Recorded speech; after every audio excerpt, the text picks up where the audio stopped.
ഇപ്പൊ കണ്ടിട്ട് എങ്ങനെയുണ്ട്? ഒരു ടൈം ട്രാവൽ ചെയ്ത് പുറകോട്ട് പോയ അവസ്ഥ.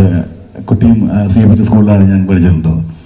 അപ്പൊ അന്ന് 8ാം ക്ലാസ്സിൽ ഈ സിനിമ കാണാൻ വേണ്ടി ഒന്ന് ബ്ലാക്കിൽ ടിക്കറ്റ് എടുത്താണ് കാണുന്നത്.